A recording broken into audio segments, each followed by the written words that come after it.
a library of parent functions. So our goals are to identify and graph linear functions, identify and graph step and other piecewise defined functions, and then recognize graphs of parent functions. So example 1, we're writing a linear function for which f of 1 equals 3 and f of 4 equals 0. Now whenever we're doing these, please write them in slope-intercept form.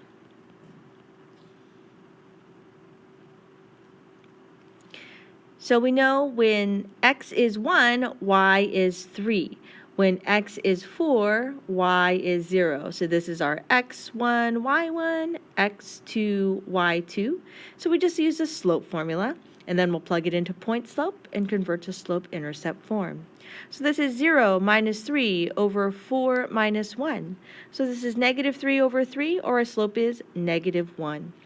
Then you plug it into point slope, pick any point that you want.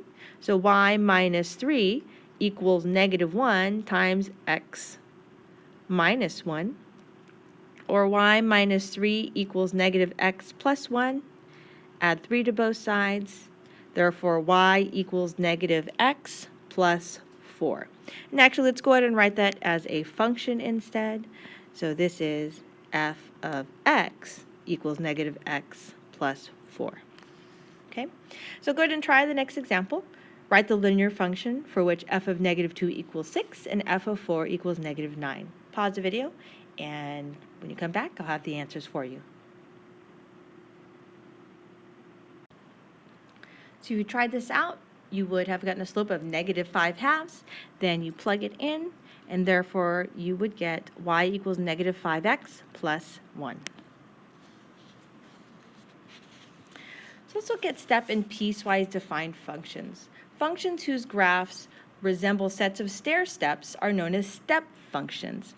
One common type of step function is the greatest integer function, denoted by this bracket, bracket x, and then close brackets. And it's defined as f of x equals this, the greatest integer less than or equal to x. A great example of this is if you ever have gone into a parking garage and they charge you for every half hour. So every half hour, it's $2.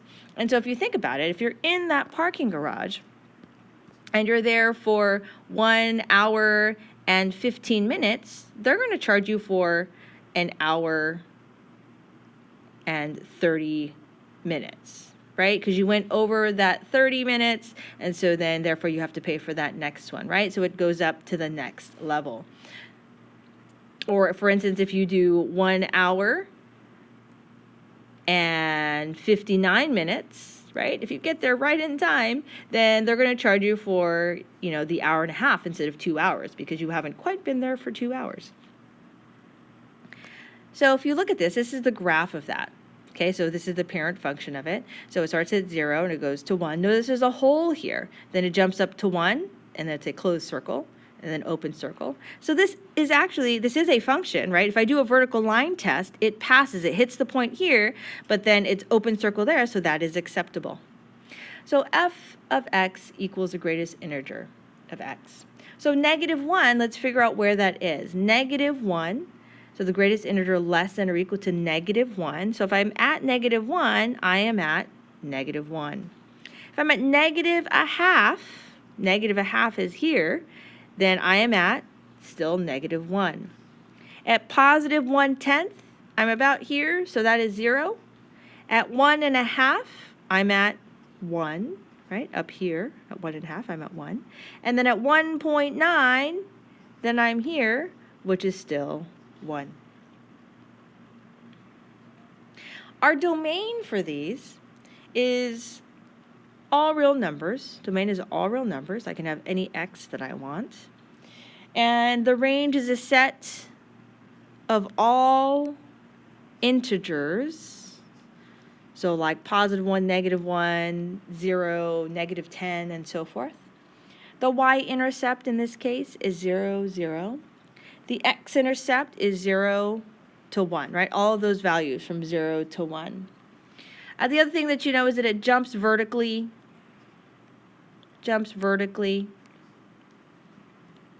1 unit at each integer. 1 unit at each integer. value of x. Okay? So let's try this, evaluating a step function. It might be helpful if you graphed it, so which is why I have this here. And we have to remember our transformations. That might be helpful as well. So we have x plus 1, this greatest integer x plus 1. So that means it's shifted up 1. So that means it's closed circle here, and it goes through to that 1 value there. Okay, so closed circle, and then that goes through, open circle, and so forth. So this might help you out in answering questions. Okay, so drawing it out. So at x equals -1, I am actually at 0. When x equals 2, I am at 3. At x equals 3.5, 3.5 is 1/2 here. So the answer is 2. So go ahead and try this example here.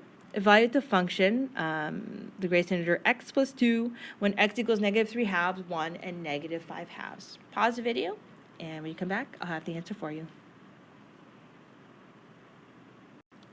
So if you tried this out, at -3/2, you would have had 0. X equals 1, you would have 3.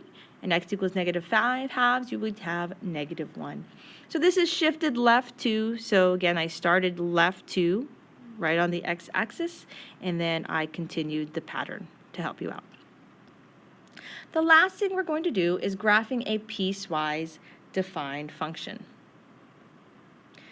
So sketch the graph of f of x equals 2x plus 3 when x is less than or equal to 1, and -x plus 4 when x is greater than 1. So what I'm going to do is it's going to be at the 1, that's kind of where I'm concerned, or where I need to start or stop graphs. So when x is less than 1, we're going to sketch this graph here, 2x plus 3. So let's just graph 2x plus 3. That starts at the y-intercept 3, goes up to right 1, down to left 1, down to left 1, down to left 1. So less than, so I'm interested in the left side of the graph here. And it's equal to, meaning that this is a closed circle here. So this is that first part of the graph. Now let's do the second part, at -x plus 4 when x is greater than 1. So I'm just going to start at the +4, which is here, and then the slope is down 1, right 1. And then on that 1, I'm going to put a circle because it's greater than. Then it's down 1, right 1, down 1, right 1, and so forth. And then that's the graph here. Now I want to, of course, make sure that I erase that point on the +4. So this -4 here, it only shows when it's greater than 1, right? So I graphed the whole thing, but I just erased where it was less than 1.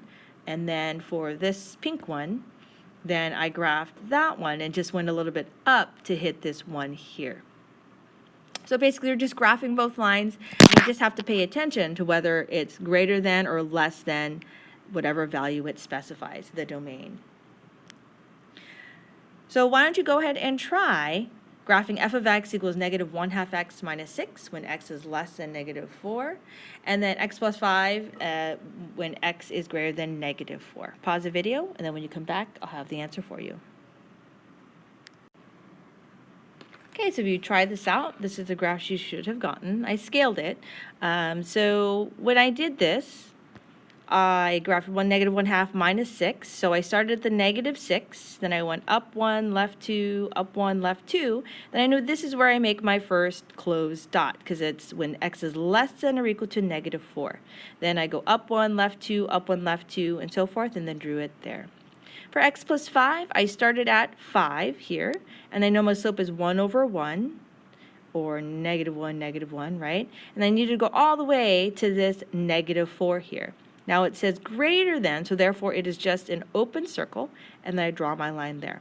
Okay, and so really we could erase this here. There really isn't anything there. There shouldn't be anything here. But that's how you graph it. I hope this helps. Thanks for watching.